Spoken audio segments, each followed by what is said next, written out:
Honestly, like, I think if you drank every time she said manhood, you'd be plastered by the end of, your reading experience. Hello guys, 2021 Madison here. I filmed this a couple weeks ago and I didn't realize how long these videos had gotten.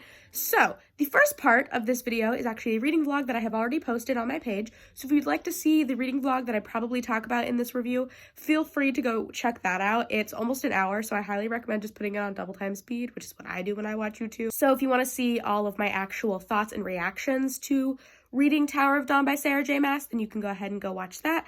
But if you want my actual final review and thoughts, then you can watch this video, which is much shorter and a bit more comprehensive because I actually properly wrote notes.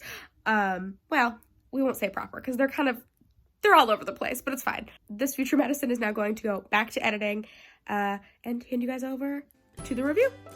Bye-bye.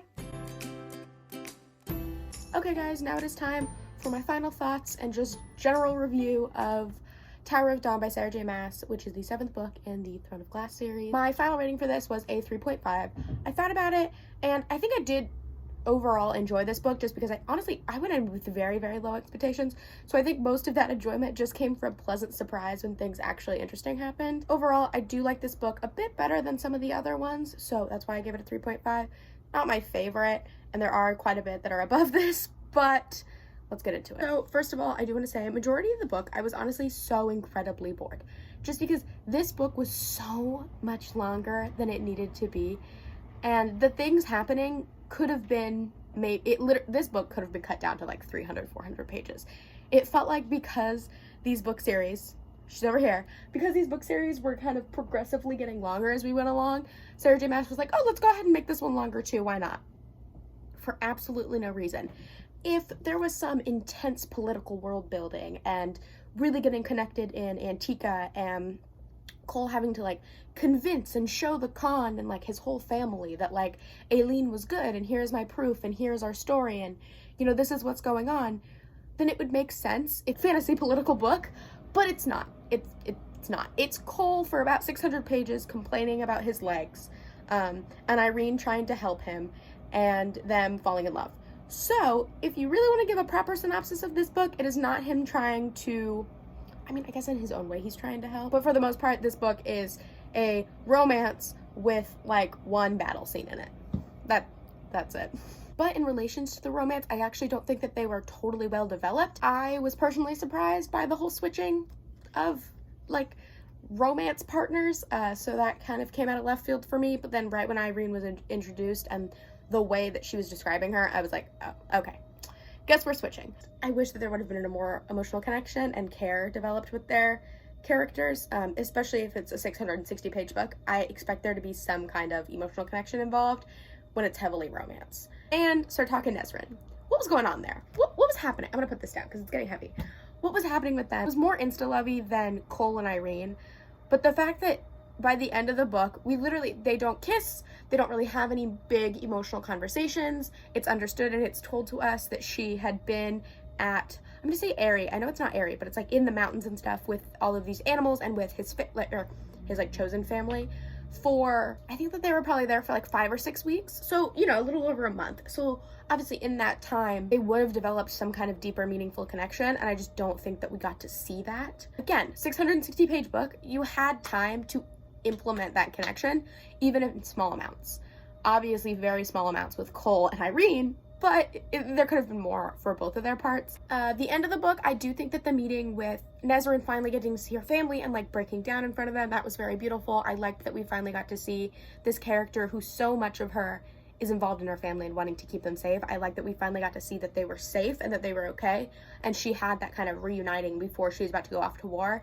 I think that's important. It really gave her hope that they would be okay and that they were somewhere that was like safer than Ardalan. However, the fact that you're building up this emotional reconnection or just something, right? You're building up this family value and family aspect of Nesrin, and then we don't even get to see that because it gets cut short, is incredibly weird. Again, it felt like lazy writing, and it felt like Sarah J. Maas was like, oh, right, they were supposed to, meet up. Let's go ahead and just slip that in here really quick. This also could have been a sense of like, that was the one scene that they edited out for some reason. And if that's the case, that feels incredibly stupid considering there's so much dialogue, or not even dialogue. There's not a lot of dialogue. There's so much description that could have been cut out of this book.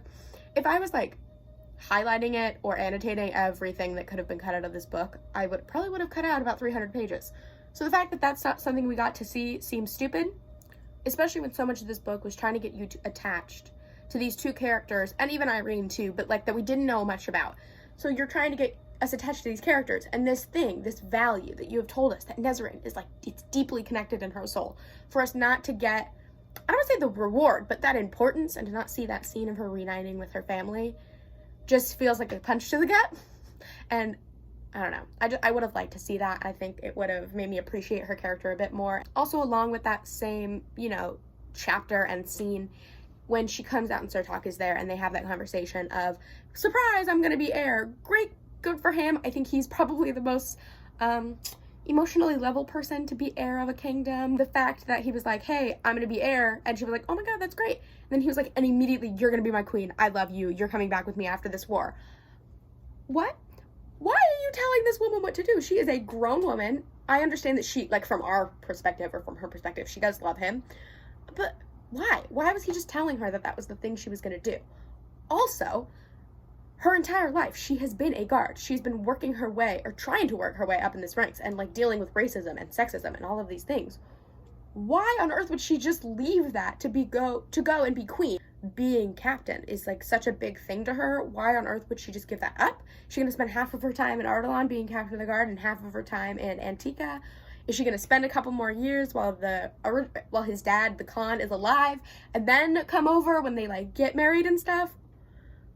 Is she gonna quit, give it to somebody else, and that, like, there's so many things there that just didn't make sense and bugged the life out of me, because that kind of seems out of character for Nezarin, as this is something that she held, at least from my interpretation, this is something she held to very high esteem. So why?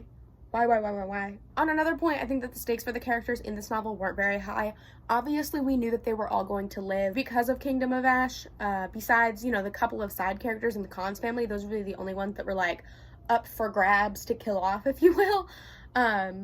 So it doesn't really, I don't know, the fact that there was, like, one battle scene and that was it was incredibly annoying, too, especially because this is an action book. And when you compare it to the previous books in this series, which are, for the most part, pretty action heavy, at least, you know, every 100, 150, 200 pages, there is some kind of battle action scene, especially when you talk about books like Empire of Storms and Queen of Shadows, where you're really ramping up for your reader, like, this big battle. For this to just be completely not that is incredibly annoying.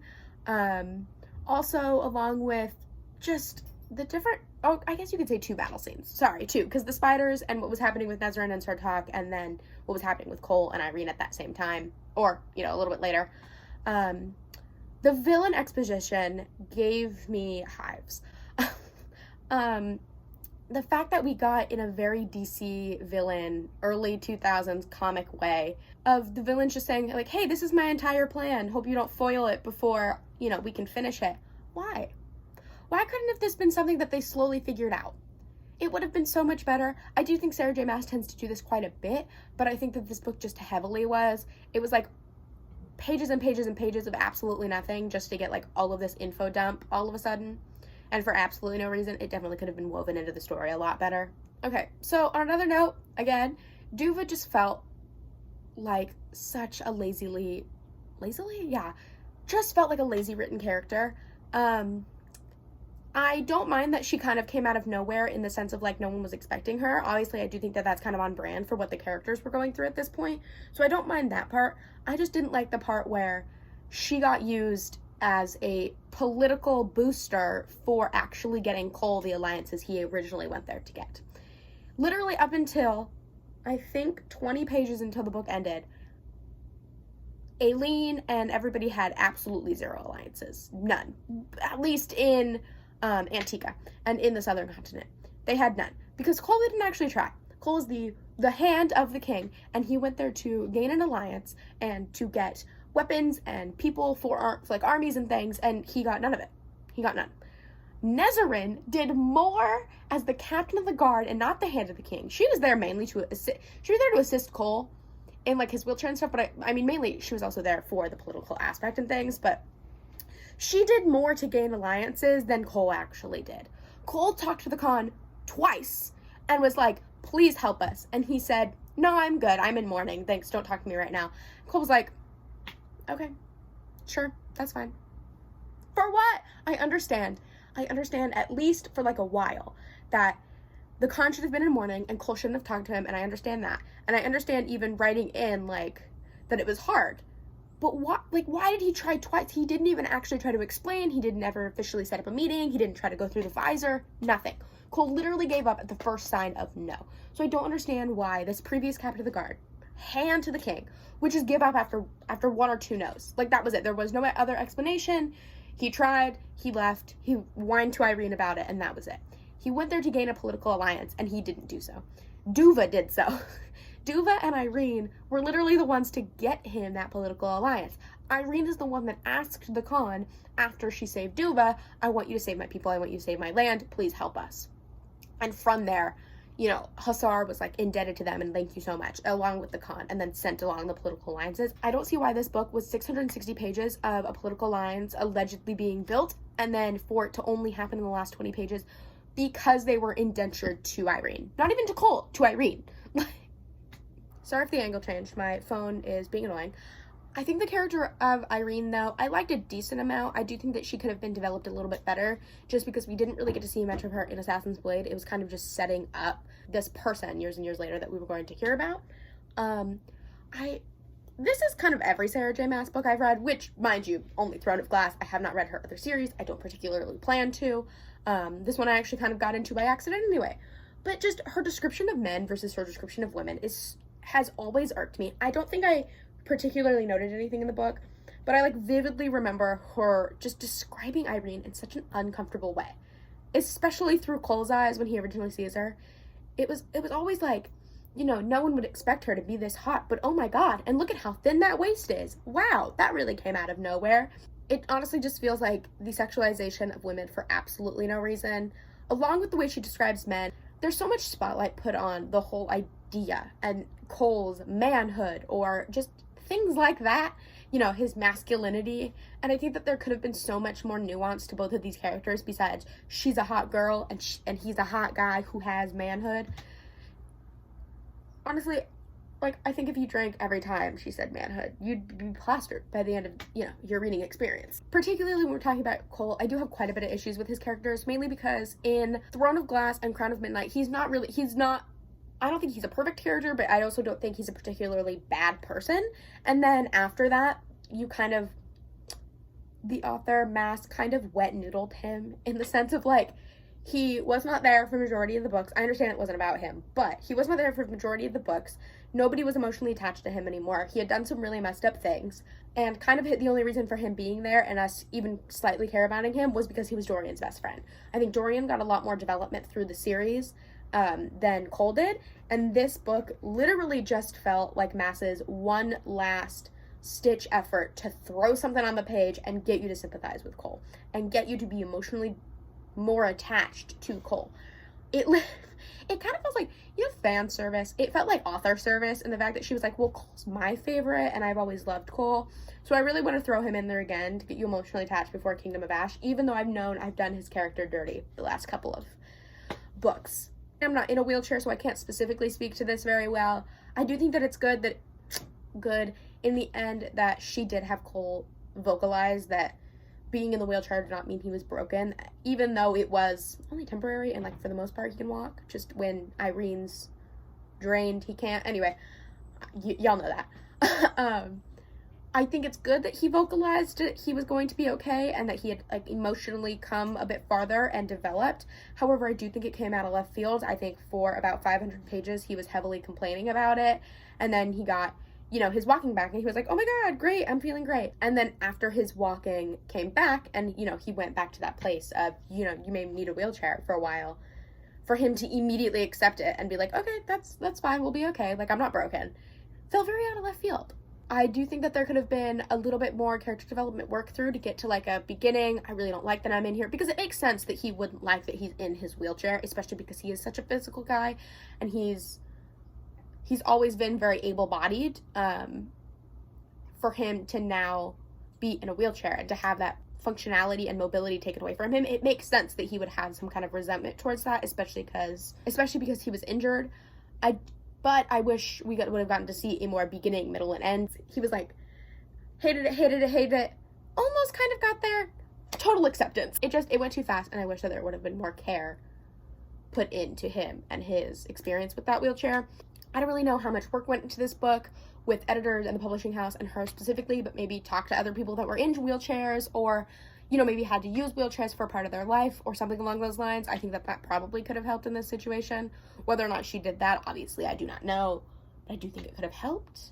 I think that the, albeit minimal banter throughout this whole book was okay. There was some decently light, kind of funnier, light-hearted moments, and I did appreciate that. Although I will say, just in comparison, like when those lighthearted moments came out in books like Queen of Shadows or Empire of Storms, I think it was a lot more emotionally impactful because there was a lot darker stakes for all of these characters, and there were a lot darker things going on. So I think in this book there just wasn't as much of an emotional impact. I do think Hussar all of a sudden supporting them again came out of left field. I understand it was because she was kind of indentured to Irene, and she'd always kind of been friends with Irene, but she also like used her and manipulated her. Also, why isn't there was not one healthy female relationship in this entire book that was like actually expanded upon? Like, I guess you could say actual Duva and Hussar, but even then we didn't even see it. Like, it was just kind of implied the last 5 pages that, like, they really loved her and that she was, like, the best of them and blah, blah, blah. But, I mean, yeah, because, like, Nezarin and Irene, they never, like, hated each other or fought over Cole. So, I mean, I guess that's good. But, I mean, it's not like they were actually friends. I would have, yeah. So weird. The last thing I'm going to say is I do think that having Tower of Dawn come before Empire of Storms greatly could have helped this book. I understand obviously some things would have had to be rewritten just because, you know, every once in a while they're like, hey, we just heard about your friend Aileen and what she's doing, so obviously that would have had to been cut out and changed. But for the most part, I think Empire of Storms leaves the reader on such an emotional cliffhanger of like, oh my god, I need to see what's going on with Aileen and the group and everybody, that to have this book just kind of throws the pacing off of everything, and now it gets you a lot less emotionally attached to what happened at the end of Empire of Storms and wanting to see what happened to those characters. Even if this would have been, again, a lot shorter of a book, like a 300-page book, only take place over 2 or 3 months of gaining this alliance properly, gaining and building this alliance with Cole actually doing his job, and then have Empire of Storms, you know, take place at the very end of this book, or yeah, because, like, that would have made so much more sense. Also, again, I've already said, but half of this book did not need to be here. It did not. And I think if you've read this book, I would assume and hope that you agree with me. If not, that is okay. Maybe Cole is your favorite and has always been your favorite. Personally, not the case for me. I originally started this in either July or August and read about 50 pages, put it down immediately. I was incredibly bored. And honestly, yeah, first 250 pages did absolutely nothing for me.